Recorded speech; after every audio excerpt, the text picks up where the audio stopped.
নবী সাল্লাল্লাহু আলাইহি সাল্লাম এই পৃথিবীতে বেঁচে ছিলেন কত বছর? 63 বছর বয়সে যখন আল্লাহ নবী বিদায়ের সময় চলে আসলো, জিবরাইলের কাছ থেকে বিদায় নিলেন, পরিবারের লোকদের কাছ থেকে বিদায় নিলেন। আল্লাহ নবী মৃত্যুর জন্য প্রস্তুতি নিচ্ছেন। মালিকুল মউত আজরাইল আলাইহিস সালাম ঘরের ভিতরে ঢুকে নবীর সঙ্গে সালাম দিয়ে নবীর বুকের পরে হাতটা রাখলেন।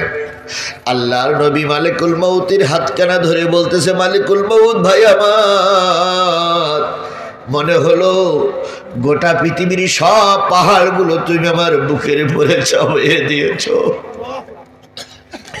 ও আমার ভাই, হাতখানা উঠাও, এত ভার আমার উম্মতেরা সহ্য করতে পারবে না, হাত উঠাই নাও। আজরাইল আলাইহিস সালাম যখন হাত উঠাইতে ইতস্তত করতেছিলেন, আল্লাহ পাক ডাক দিয়ে বললেন, হাবিব কান্দো কেন? নবীজি বললেন, আল্লাহ এত ভার আমার উম্মতেরা সহ্য করতে পারবে না। আল্লাহ বললেন, নবী তোমার ডিউটি শেষ, তুমি চলে এসো, তোমার উম্মতের দায়িত্ব আমি আল্লাহ নিজে কুদরতি হাতে নিয়ে নিলাম। মরার সময় পরিবারের কথা ভাবলেন না, ছেলে মেয়েদের কথা ভাবলেন না, জামাই নাতিপুতির কথা ভাবলেন না, ভাবলেন কাদের কথা? উম্মতের কথা। আপনারা কি সেই উম্মত? আমরা কি সেই উম্মত? তাহলে নবীর কথা আলোচনা হচ্ছে, তুমি কেন দূরে ভাই? কপালটা ফোড়াইও না, কারণ কিয়ামতের দিন হয়তো নবী তোমার দিক থেকে মুখটা ফিরাইয়ে নেবে। যদি মুখটা ফিরাইয়ে নেয়, জীবনের সব কিছু বরবাদ হয়ে যাবে। এবার আসুন কিয়ামতের দিনের কথায় যাই। কিয়ামত যখন শুরু হবে, রোজে মহাশরের ময়দান শুরু হবে, বলুন তো সেদিন কোনো উঁচু নিচু থাকবে না?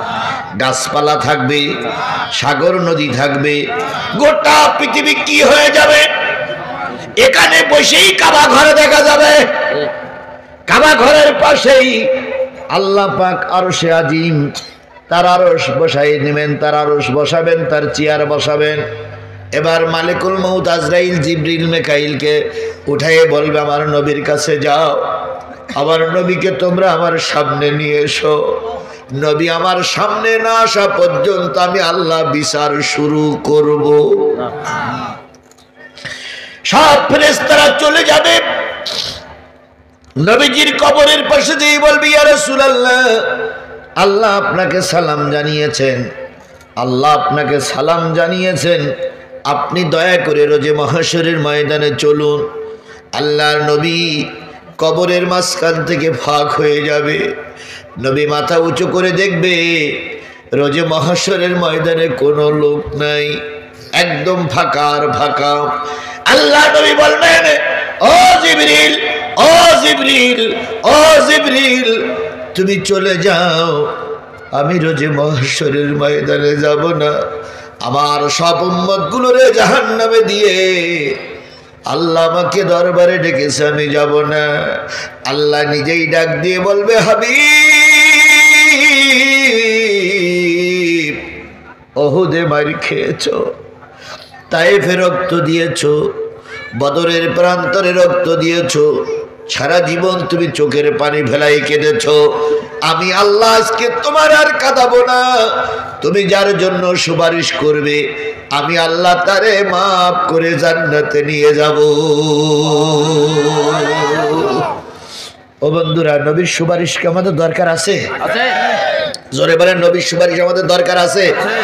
এই নবীর সুপারিশ যদি দরকার থাকে, তাহলে নবীর নাম শোনার পরে দুরূদ শরীফ পড়া দরকার আছে কিনা? তাহলে আমরা নবীর নামে দুরূদ আর সালাম দিয়ে শুরু করছি, সাল্লাল্লাহু আলাইহি ওয়াসাল্লাম।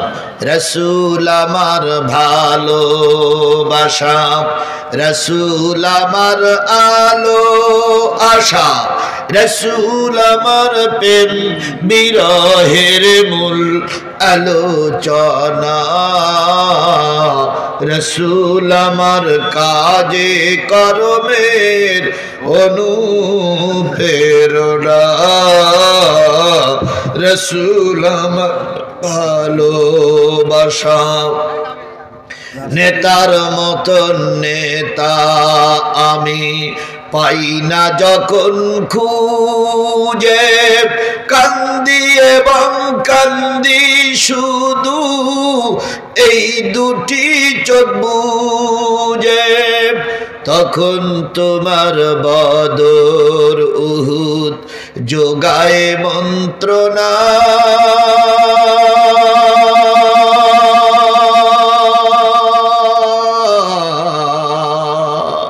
রসুল আমার কাজে কর্মের অনুপ্রেরণা।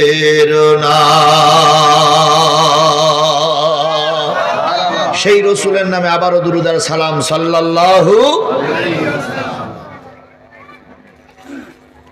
বন্ধুগণ, প্রত্যন্ত অঞ্চল লিচুর জন্য বিখ্যাত, দিনাজপুর লিচুর জন্য বিখ্যাত। আর এই এলাকায় এসে দেখলাম শুধু লিচু গাছ আর লিচু গাছ। এই প্রত্যন্ত অঞ্চলের মানুষ, বড় বড় শহরগুলো যেতে আপনাদের অনেক কষ্ট হয়, সেই মানুষগুলোর ভিতর থেকে বাছাইকৃত কিছু মানুষ আমরা বসেছি কি শোনার জন্য? আমি যদি কোরআন থেকে কিছুক্ষণ আলোচনা করি, আপনারা কি শুনতে রাজি আছেন? সবাই রাজি আছেন? আল্লাহ সবাইকে হেফাজত করুক, সবাইকে বসার তৌফিক দান করুক, সকলে মিলে বলুন আমিন। আমি প্রায় 50 মিনিটের মতন সময় কথা বলেছি। আশা করি আর 50টা মিনিট সময় কথা বললে আপনাদের কোনো সমস্যা হবে না। এই জন্য আশপাশের মানুষগুলো দয়া করে একটু কোরআনের মাহফিলে এসে বসুন। আমি দীর্ঘক্ষণ ধরে শীতের রাত আপনাদের কষ্ট দেব না। আল্লাহ আমাদের সবাইকে হেফাজত করুক। আমি আপনাদের সামনে সূরা সফের 2টা আয়াত তেলাওয়াত করেছি। তেলাওয়াতকৃত আয়াতের পরে ভিত্তি করেই কথা বলবো। আল্লাহ রাব্বুল আলামিন বলতেছেন, ইয়া আইয়ুহাল্লাযীনা আমানু হাল আদুল্লুকুম আলা তিজারাতিন তুনজিকুম মিন আযাবিন আলীম। হে ঈমানদারেরা, আমি কি তোমাদের এমন একটা ব্যবসার কথা বলে দেব না, এমন একটা কাজের কথা বলে দেব না যে কাজ করলে তোমরা কেউ দোজখে যাবা না? কে বলছে? আল্লাহ। আল্লাহ বলতেছে এমন একটা কাজের কথা বলবো না, এমন একটা ব্যবসার কথা বলবো না যে ব্যবসা কাজ করলে কেউ কোথায় যাবে না? দোজখে যাবে না। আচ্ছা, 1 2 3 ভাগে লোক বসে আছেন। এই 3টে ভাগের থেকে কয়েকজন লোক হাত তোলেন তো যে হুজুর আমি দোজখে যেতে চাই।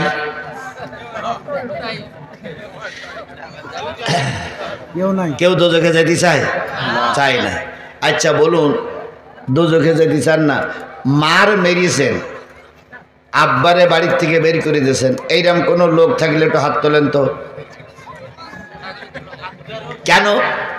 যে ব্যক্তি মার মেরেছে, বাপকে বাড়ির থেকে বের করে দিয়েছে, সে কি ভেস্তে যেতে পারবে বলে মনে হয়? মনে হয় না। আচ্ছা, যারা সুদ খান, প্রকাশ্য সুদখোর, তারা একটু হাত তোলেন ভাই।